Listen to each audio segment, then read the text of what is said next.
Hey guys, it's Cap, and today I'm going to show you how to solve a 5x5 Rubik's Cube, or really any big cube because it's the same principle. Except for even cubes, there's like an extra step with parity and everything, but I can do a separate tutorial on that if you want. Also, I'm in a new setup because my old setup has really bad lighting, and here I'm right next to a window, it's over there. So yeah, the lighting's pretty good. Alright, so the steps to solving a 5x5.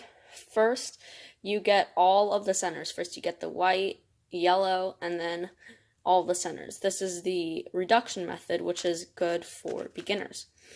And then we're going to do the edge pairing stage where you pair up all these edges to make a big 3x3 essentially. So these three pieces would make up one edge piece on a 3x3. This whole 9x9 grid would be one 3x3 center, and these corners will just be corners. Then the last stage is, well, you just solve it like a 3x3. So with knowing that, let's get started. Okay, so to first get the white center, you want to make one bar.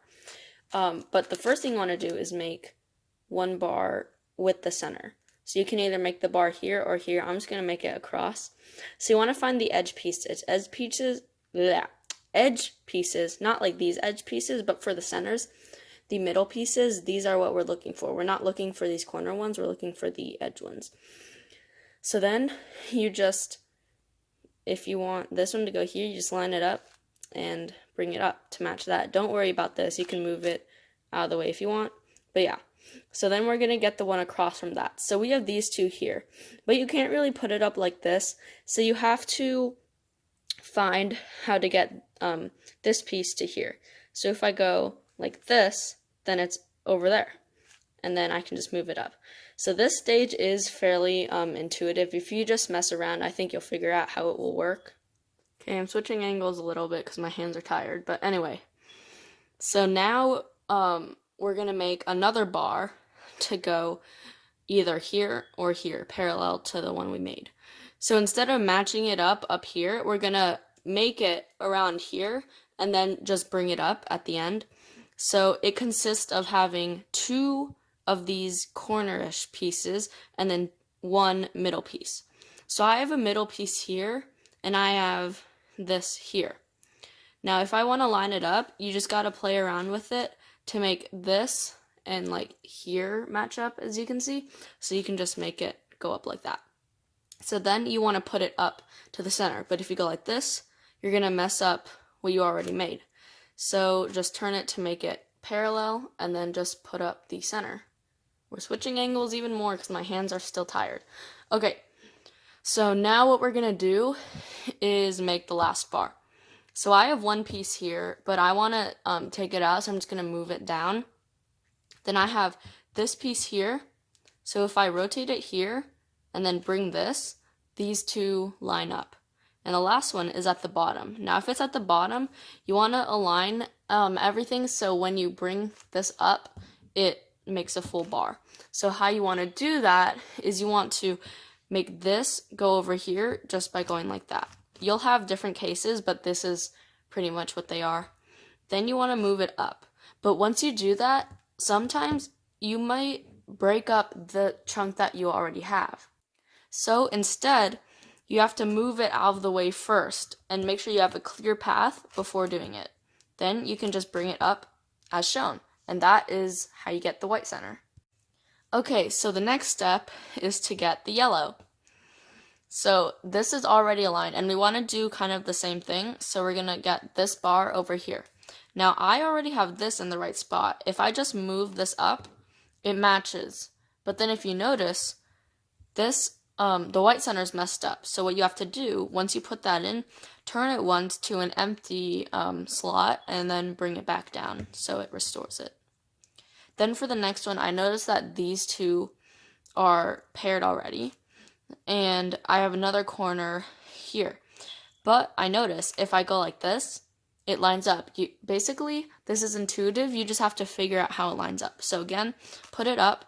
The white is disturbed. So instead of moving it once, there's still yellow here. So move it again where there's no yellow or where you're not building it.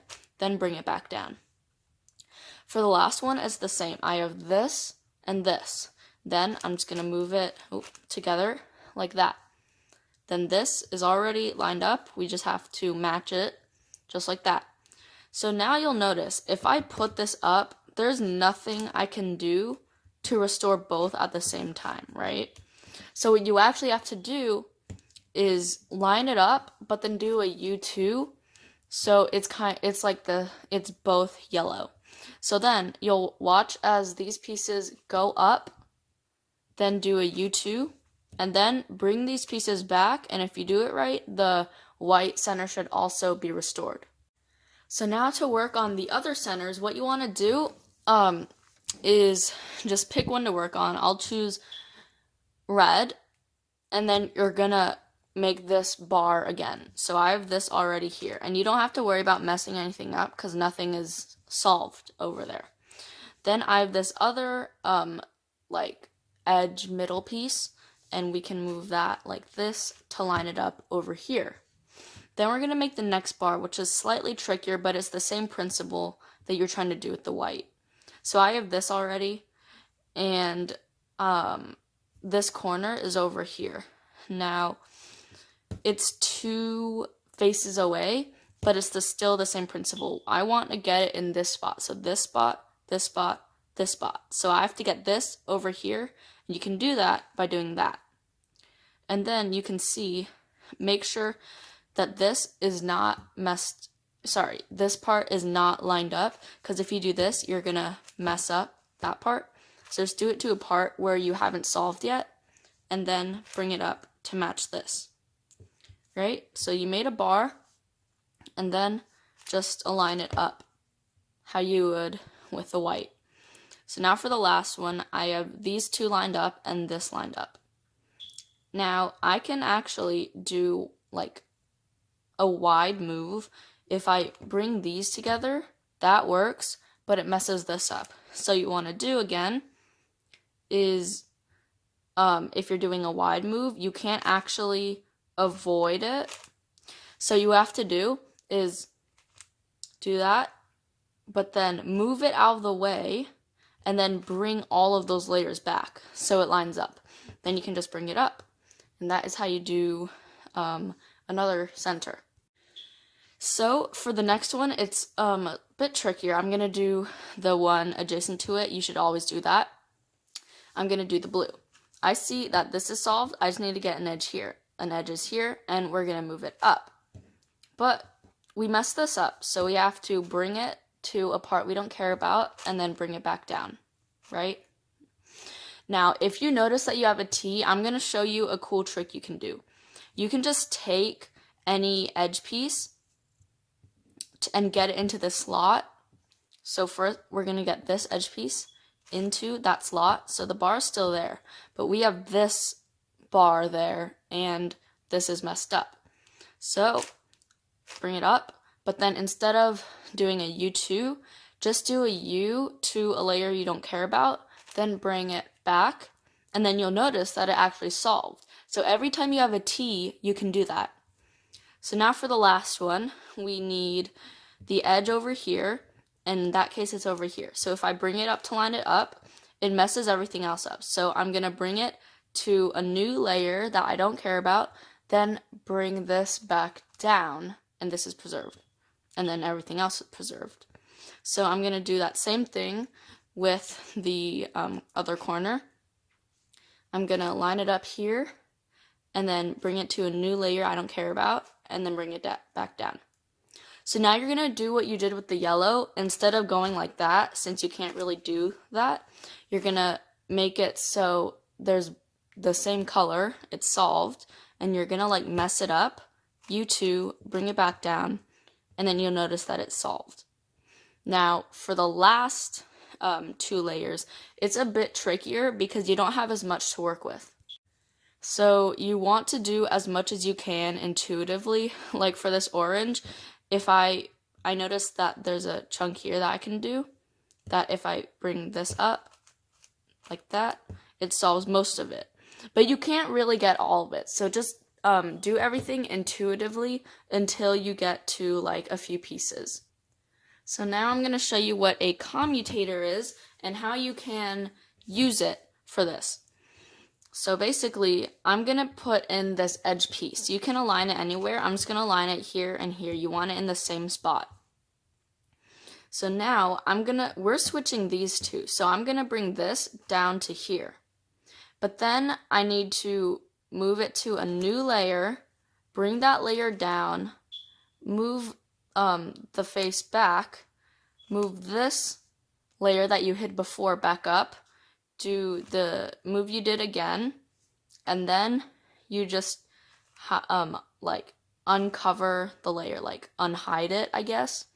And that is your commutator. If you didn't understand it, just follow along. If you have an edge, do what I did, and if you have a corner, do what I do right now. So it's in the same spot. I'm going to bring it down, hide it.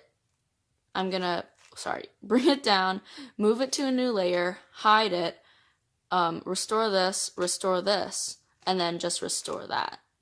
So you can just follow along if that doesn't make sense, but now you've finished all 4 of your centers. So now we're moving to the second step, which is to pair the edges. This is what it might look like. So I'm going to be pairing this because there's already 2 of them. And this is what it will look like, right? Just like that. So just pick one to work with. See if you can find one that is solved already. See if you can find one that 2 of them are solved. This is actually a special case that I'll get to later. But in this case, these 2 like outside pieces are already solved. So I'm going to find the edge piece just like that. And you want it to be the opposite color. So this is the same color. So you can do a flipping algorithm like this. Just like that. So now it should be different colors. So once you do that, you can actually just align them like this. Just like that. But you'll notice that the centers are messed up now. So you're going to get an unsolved edge in relative to this position right here. So if I get this, that is not going to work. You want something that is not solved. Then you're just going to bring this to replace that edge like that. And then since this is unsolved, you can do anything with it. So I'm just going to move the centers back just like that. So now this is solved. So basically that's what you want to do for all of them. But yeah.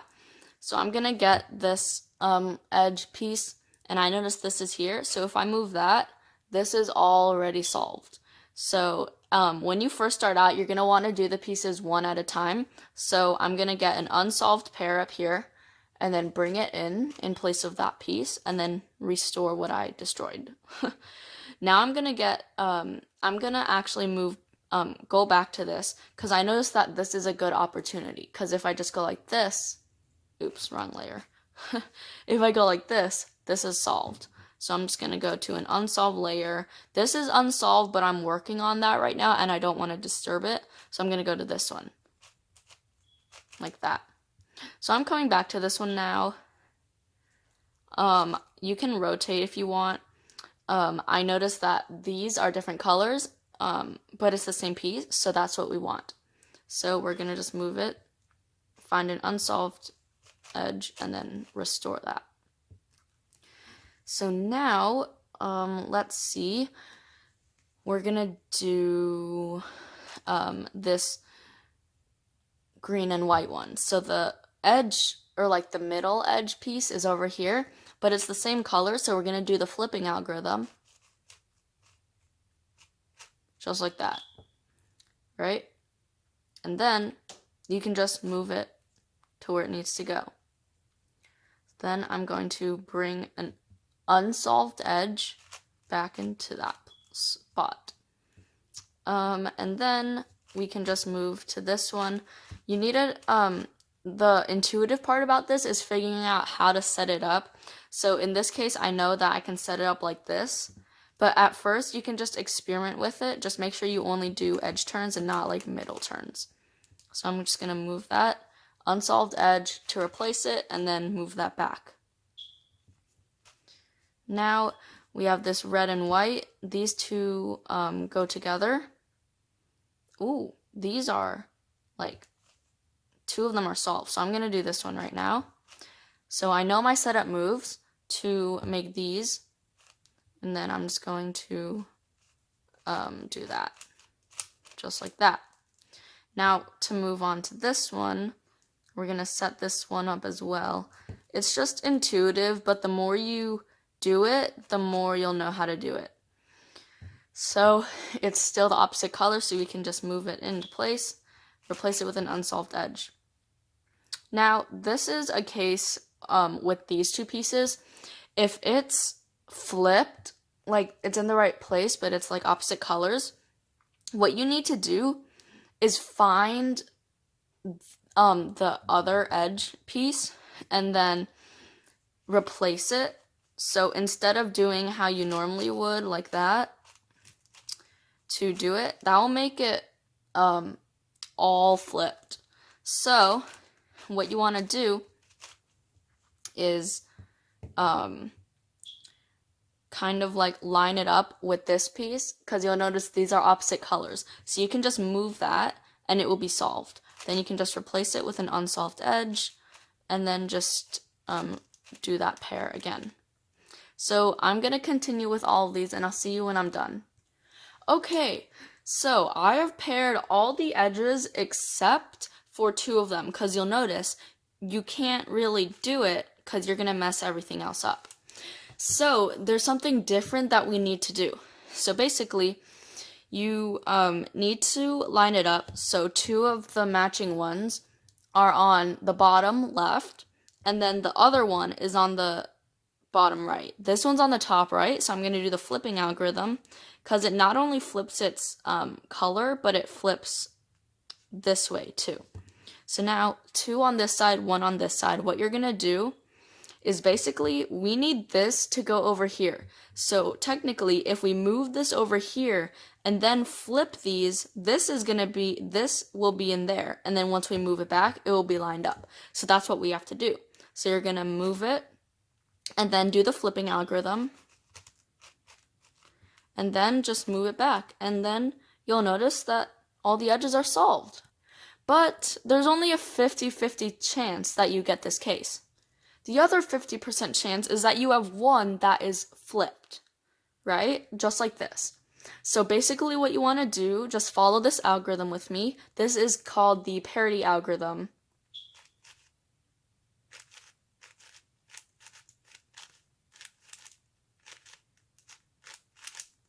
Just like that, and you'll notice that it's solved.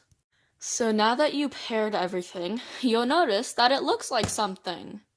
That's right, a 3x3. This force cube is the only 3x3 that I have at the moment on me right now. But yeah, you'll see this centerpiece equals one of these, like that. One edge piece resembles this. And one corner piece just resembles a corner. But yeah. So now we just solve it like a 3x3. I do expect that you know how to solve a 3x3. If you don't, and somehow you're trying a 5x5 before you solve a 3x3, you can just look up a 3x3 tutorial. But, yeah. So basically, then you just solve it like a 3x3. So in this case, I'm using beginner CFOP. So I'm just gonna do that. I'm not good at turning big cubes because of how tiny my hands are. And the good thing about odd number cubes, you're not gonna get last layer parity because you know what center to solve it on, right? Isn't that amazing? Well, not amazing, but like helpful. Yeah. So yeah. Now you have a solved 5x5. Okay guys, I hope you enjoyed this video. If you did, make sure you like, subscribe, all that good stuff, and I'll see you guys in the next video. Bye! But wait, if you made it this far in the video, I'm going to be showing you a bonus thing, how to do the super flip on a big cube. So first you're going to do the 3x3 super flip. I showed it in a tutorial before.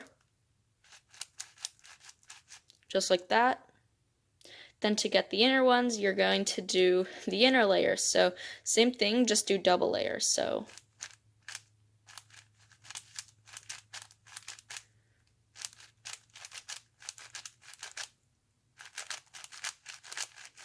Yeah, and so on. So yeah, that's it. Bye. Woo, now I have to undo this. Ugh. Did I just mess up?